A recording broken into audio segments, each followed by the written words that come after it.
when we talk about women in the media, most of us tend to think about people on camera, like reporters and anchors and those types of folks. But they're not the only ones working hard in the media. Believe it or not, women are also closing the deals when it comes to media sales. And a recent report shows that there's still not as many women in that field. It's still growing. So welcome to 91.9 Public Affairs and APSU-TV. I'm Micah Terrell. Broadcast sales, so important in the world of media because that money helps pay the bills and helps pay for salaries for the on-air staff and the content makers. And one of those sales gurus is with me right now, and that's Chrissy Luther. She's a Govs alumna, and she's joining me via Zoom. Chrissy, hello. Hello. I don't know about guru, but I've been doing this a while. So Yeah. And Chrissy, you're there at News Channel 5 Network in Nashville, a really great TV station and a group of stations too. And you're national and a political sales coordinator. Tell us more about what you do in your role there. well, I don't actually sell in my role, but I do assist our marketing consultants and our sales managers with the things that they go out and sell, bring back to the office. Myself and another coordinator are the ones who make sure that what they sell gets on the air and it gets on the air correctly. We have two other coordinators in the traffic department that make sure the right thing airs. And so it's a team effort to make all of those campaigns run smoothly. Right. Yeah. And you it probably took a lot of skills that you gathered here at Austin Peer, a broadcast major that you graduated and got those skills.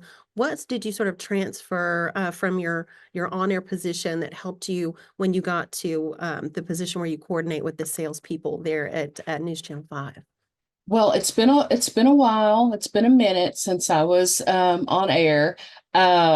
I didn't do a lot of commercial on air work after I graduated. I actually went into promotions from my college career, but some of the things that I learned were organization, attention to detail, um, time management, relationships. Relationships are so important, especially in the sales arena, because people need to trust you with a lot of money that they're investing, and so relationships are really, really important.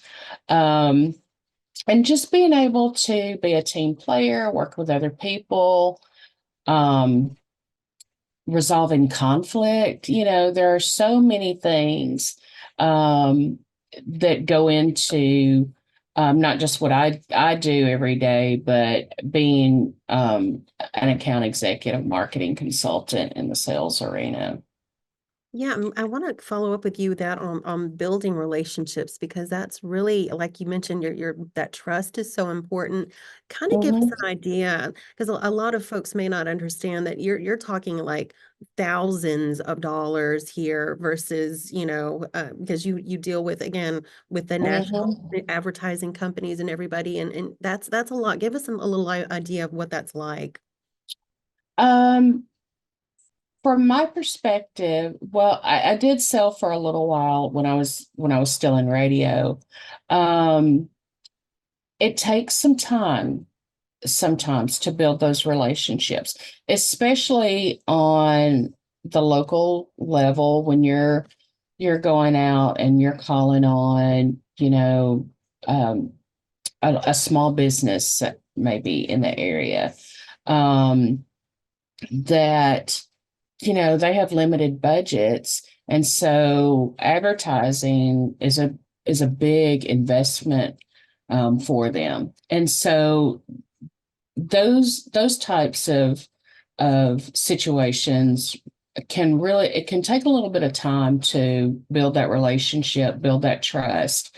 I've seen account executives work for months with a business before they finally, get a buy for an advertising campaign. Um, but it was worth it because they had built that trust from the owner or, marketing director, whatever the case may be for that business. And you in a small business, it's usually the owner of the business that you're working with. And it's a big step for them to put out, in some cases, a lot of money. Now, fortunately, there are so many areas, there's a wide range of things that people can advertise with that can be more cost effective. Like sometimes, there might be some digital areas that are more cost effective for a smaller business than, say, a full broadcast advertising schedule. And so it's working with them, trying to figure out exactly what their needs are for their business, what they're trying to accomplish with the campaign, and then figuring out which of those things, whatever the way that a station might have to offer, not just us, any station, that would most benefit them and best accomplish what they're trying to do in their business. Right, and research too, to go along that same line, research in your audience, your demographics important as well, right? And learning Yes. what they like and tailor fitting things. Talk a little bit about what research is involved in what you do too. Well, there's a lot of research, especially, since the digital arena has just exploded over the past few years. It's anywhere from, your ratings, how many viewers or listeners are watching or listening to your station, to where they live, how much money they might make, what kind of cars they're interested in, how many kids they have, um, you know, uh, are they more likely to go to movies or concerts? I mean, there's all kinds of things that the research companies that stations use, they that they can find out and really kind of drill down and target a particular area, a particular demographic, age demographic, financial demographic, geographical. There's all these things that we can get into to really try to tailor a marketing campaign for someone. Yeah, and I was going to ask you that too. You mentioned the digital transition. How much is social media and your websites that you have there at the News Channel 5 network? How much do they play in? Are they is treated as equally as the on-air product, or even more so? Because with people being mobile now and everybody on their phones, it seems like you probably rely a lot on that digital, right? Yeah, a lot of research shows that, especially within younger demographics, that a lot of their news comes from a mobile device, rather than, like, I grew up sitting down in front of the television watching a newscast. And there's so many sources of news readily at our fingertips, you know. So it is, I think for most stations, it is a huge area that they, focus on and pay attention to, um, because it's just where people get a lot of their information. And so I see our station, I see other stations in the market, not just in our market, just everywhere, where they're streaming their live newscasts on their mobile apps. They're posting more and more stories. They're getting their anchors and reporters more involved in actually putting things on social media, not just their stories they're doing, but really relating to viewers and listeners by um, themselves becoming more engaged with the audience through social media. It's become pretty important, I think, for everybody. It has, and I'm sure you closely watch the competition too, because it seems like everybody, the top stations like you and News 4 and also the ABC affiliate WKRN, that all of you really have that strong digital presence and have really led the way with that. Where do you think the future of what you're doing in the sales coordination and that product, getting that product out, where do you think it's going? Is it going to stay in that mobile area? Or I didn't know if any trends that you had noticed yet.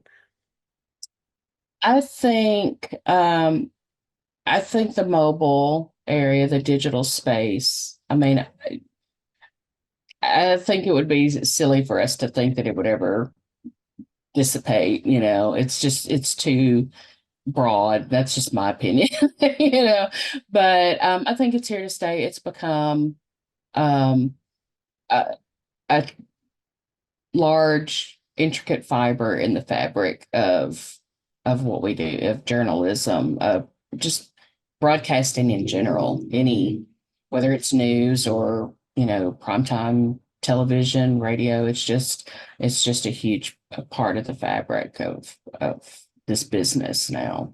Definitely is. It seems that Yeah. way. Yeah.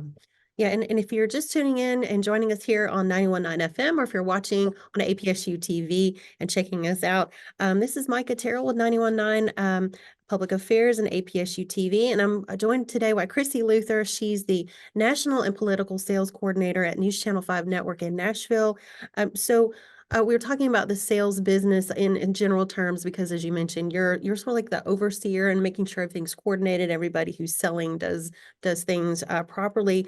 Just wanted to check with you and kind of gauge how things were going in the sales industry with women and men. It seems like we've had a lot of women kind of joining that industry now. The wage gap's still a little bit there. I wondered what you were seeing there in your area there in News Channel 5. Um, that's a good question. I'm not really sure if I have a good answer for that. I think as far as salespeople, so many are commission based, and the commission structures are, from what I've seen, are the same for everybody. And what determines your wage is how much you're selling, and so it's really, um, from my viewpoint anyway, it seems that it's up to you on how much you make, because, you know, like I said, the commission structures are the same for everybody. Um, as far as like leadership, management, more salaried type roles, I don't really have access to that kind of information. So, I mean, I see within our company, there are a lot of women in leadership roles, and so and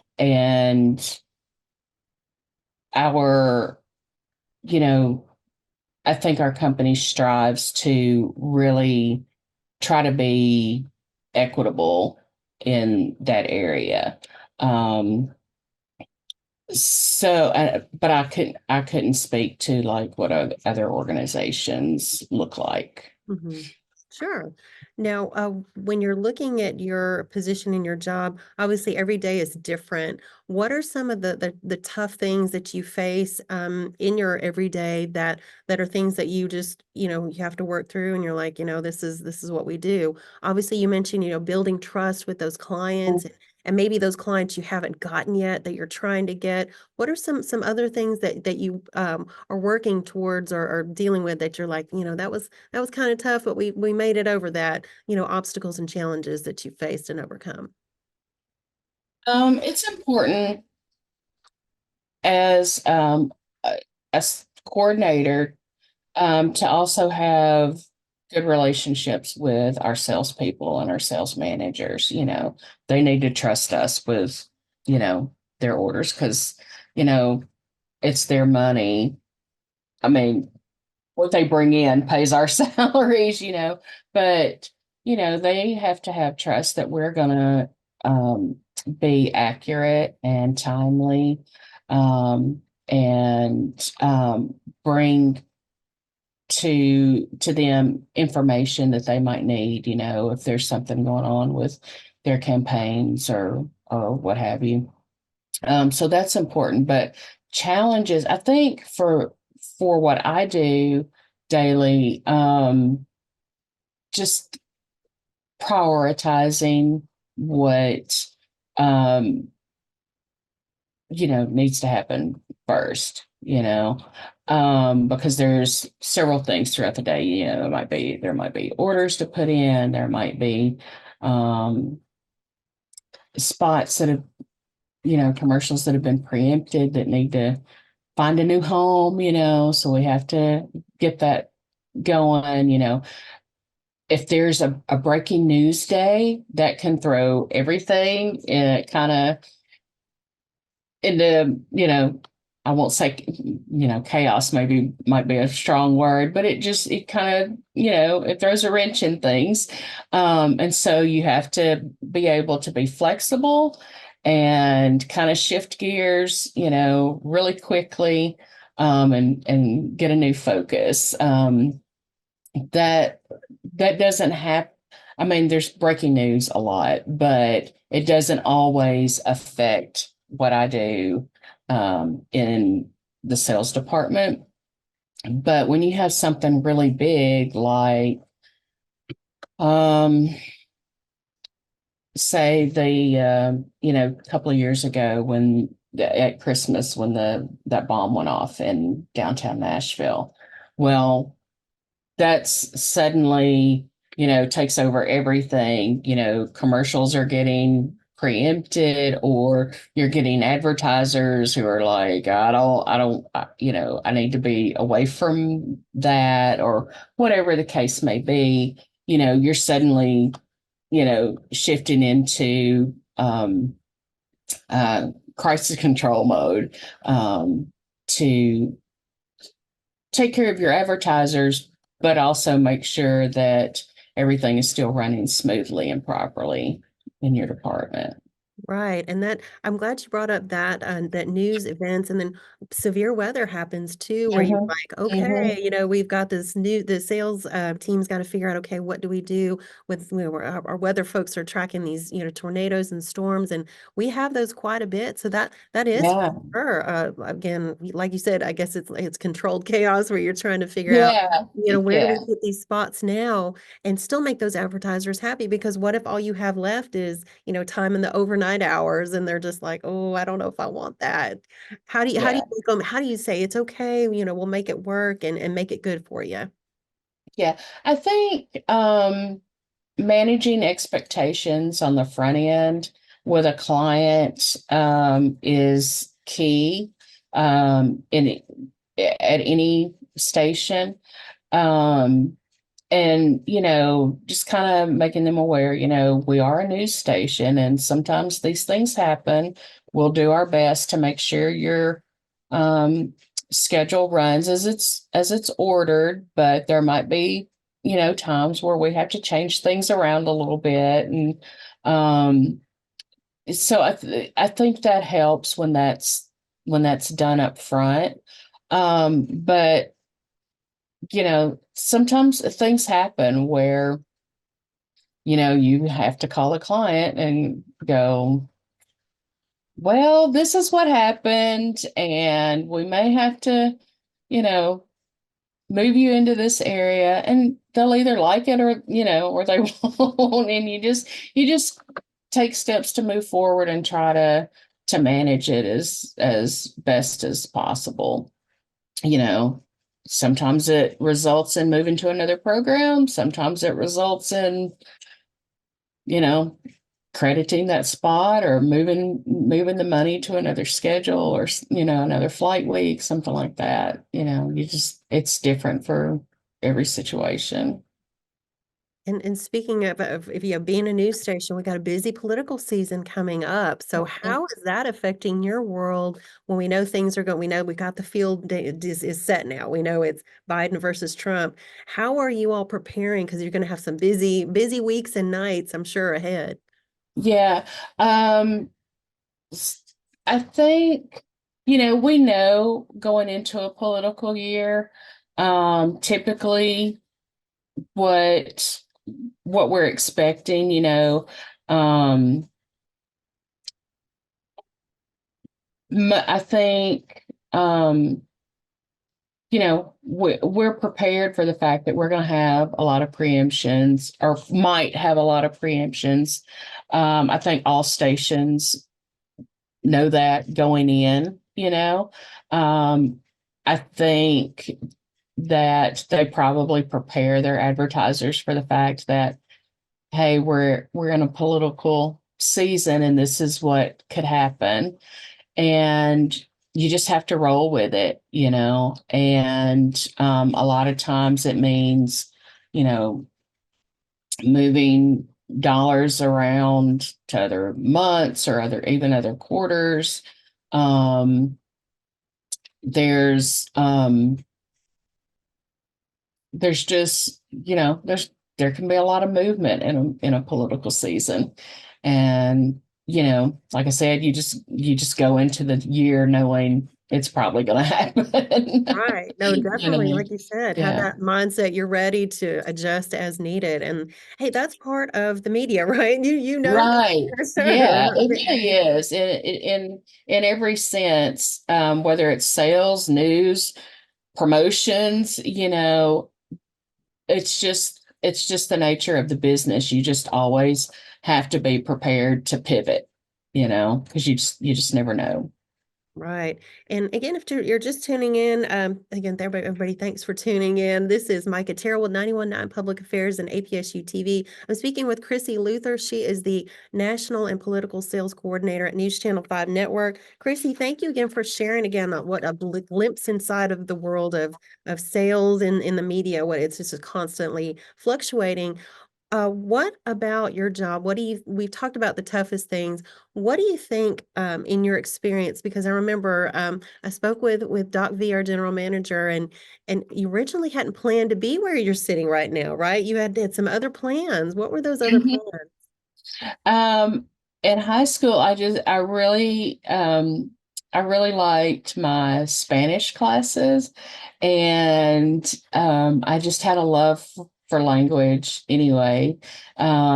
English was and grammar was always my favorite class, and I really thought I was going to go into college studying foreign languages. I was had plans to become multilingual, and have wind up with a job as a translator. And as I at an AP day, as I was talking to Doc B, and telling him this, it just kind of came out, I don't know, maybe I'll work for the CIA or something. I didn't, I was like 17 or 18. I didn't know. But that was just what my plan was. And I how I wound up in broadcasting, I was just talking to him in that I also had a love for entertainment. Um, I really wanted a career maybe in music. And I realized I wasn't good enough to do, to make a career out of like singing or whatever. And in talking about that, and talking about broadcasting, it it kind of dawned on me that, well, broadcasting would be kind of another door into the entertainment industry. And hey, I'll give it a try. If I don't like it, I can always, switch majors or whatever. And when I started school, like probably within, of course, Austin P was still on the quarter system. I know I'm ancient. So so within the first, I don't know, first quarter or two, I was already taking my FCC license test. And by the end of my first year, in college, I was already on the air. Um, and, you know, learning production stuff, either from Doc V or some of the other students that were there in the what we lovingly called the 3,000-watt mobile home back then. Oh my Yeah. goodness. Yeah. Oh, So yeah, it was fun. It was a fun time, but that's how I did it. He was very persuasive over about the broadcasting side of things and that and a degree in that area. And we just hit it off. We've remained friends ever since then. So and here I am, however, I won't say how many years later, but and I've had a varied career. I've done some on-air work. For many years, I was a promotion director, which was something that when I was in school, really didn't know existed, to be honest. And someone that I went to school with there at Austin P was a promotion director at a station in Nashville, needed an assistant, and I applied for it. And I realized then that connections are very important. Networking in this business is very, very important. And so that's what I would say to anybody who is in the beginning stages of a broadcasting career or a marketing, well, really any career, but especially broadcasting and marketing. Networking is a key skill to have, big because you just time. never know. You never know who's going to be that person for a job, or who's going to be the point person to get that marketing campaign sold and on the air, or to be a partner in a public affairs event, or anything. And so it's good to have those people and people that you can contact for advice, or a referral, or information on a job, whatever the case may be. So important. Very important. And I'm so glad you brought that up, because I was going to ask you, what advice do you have for those young women who want to get into what you're talking about, whether it's promotions or sales or anything like that? Because again, connections are so important. And Mm. a friend of mine, he mentioned something like, he's like, you'll see a lot of the same people when you go and do Yeah. different jobs. So is that what you've noticed too when you've gone? Because again, you've done on air, you've done promotions, you've done sales and marketing. Have you kind of noticed some of the same people in your circles as well? Oh yeah, yeah. And especially before things got so um what's the word I'm looking for? I don't know, maybe syndicated, like, so many morning shows or afternoon shows or whatever. They start their home is in one market, but they actually do the morning shows for, 10 different stations or whatever.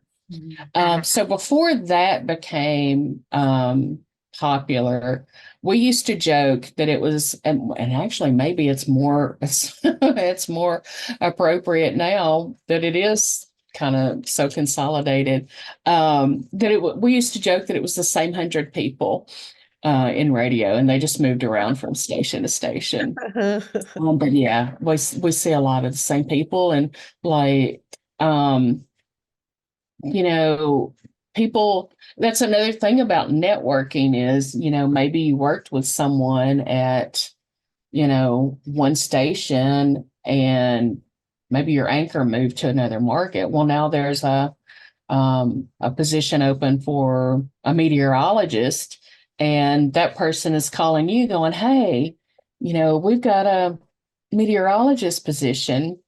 Why don't you, might you be interested in it?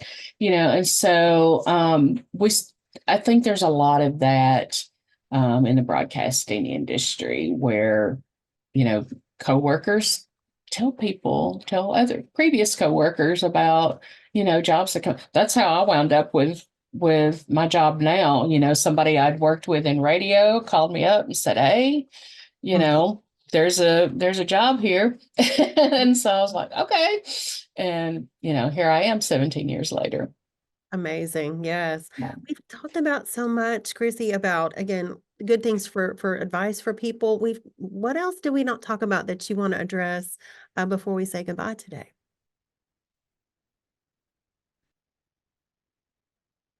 I think, just for people to try to stay as positive as possible. Um, for me, after I graduated, I was out of school for um, almost 2 years before I got my first, what I call my first real job in radio. I had done some part-time on-air work, but to have a full-time thing, it was almost 2 years after I graduated. That's not the case for everybody. I know that. But if it seems like it's slow going, just stay the course.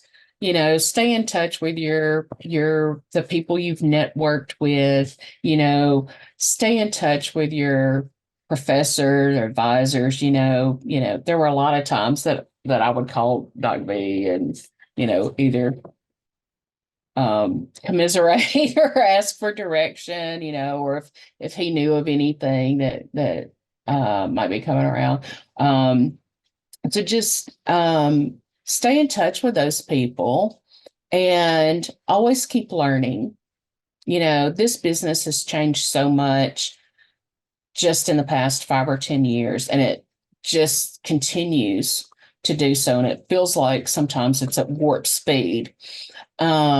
So always be learning. There are courses on LinkedIn or, Coursera or things like that, Google Learning, whatever, that, you can take part in and really stay on top of what's happening in the industry, no matter what industry you're in, really. Technology is just advancing at such a fast pace that it's just so important to keep learning. And it doesn't necessarily have to be constant, college classes, all the time. It can be there are other areas. I would say even take advantage of like community workshops or things that maybe your Chamber of Commerce might be holding. They're a great place to learn, they're a great place to network, they're a great place to prospect, um, and just keep going, don't give up. Yeah, having a good attitude, Chrissy, is so big because I think you're right. That leads to so many other things. People see that and that kind of spreads to them. And, it's having a good attitude's infectious. I think it spreads around and fills the room when people see, Right. hey, they've got a good attitude and they're ready to do stuff. Yeah, and be open to what whatever you're doing might lead to. You know, I've seen radio people become meteorologists and, you know, pilots. I've seen journalists become communication directors. I've seen salespeople become marketing and communication directors in a whole different area that's not broadcasting.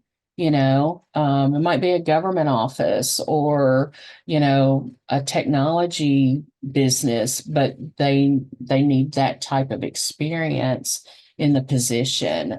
So you just never know you know, some what you're doing now might lead into something else.